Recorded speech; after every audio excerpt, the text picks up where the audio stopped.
far can we get if we sail a little bit high?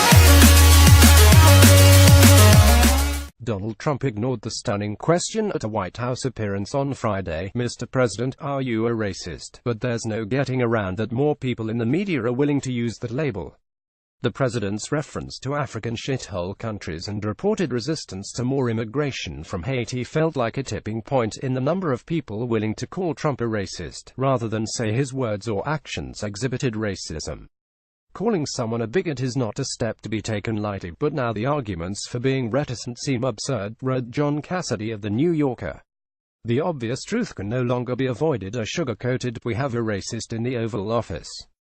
An emotional Sunny Hostin on The View Friday, noting that her husband's family is from Haiti, said SHES always resisted labeling Trump because she couldn't look into his heart. I can say now, Donald Trump is a racist, she said. I hate saying that, but I can say that now. MSNBC's Rachel Maddow called him an openly racist president. In using the same label, CNN's Don Lemon asked, how many examples do you need of this? CNN's White House correspondent Jim Acosta said that it's a disturbing pattern because it seems to come back to one truth here, and that is that this president deep down may just be a racist. Guys, I don't know how to break this to you, Trevor Noah said at the opening of Comedy Central's The Daily Show. But I think the president might be a racist. Before he was president, Trump once called civil rights activist Al Sharpton to complain that he called him a racist, and Sharpton said he corrected him. He was speaking about his actions and not him. The distinction is important to Sharpton. But Trump's long effort into questioning former President Barack Obama's birth certificate convinced Sharpton that there might be a deep-seated problem. You don't want to just call people names that you can't back up, he said in an interview. You don't want to call a guy a thief. But if he keeps stealing things, he's a thief. The Associated Press might quote someone calling another a racist, but would not make the accusation on our own absent incontestable proof, said John Danishevsky, the AP's vice president for standards. A group might be labeled racist if it proclaims racial superiority.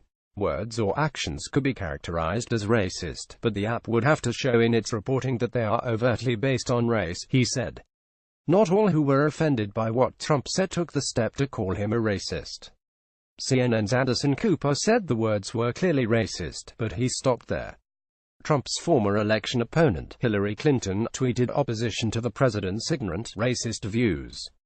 Historian Ibram X. Kendi, author of Stamped from the Beginning, The Definitive History of Racist Ideas in America, said he notices a reluctance to use the term.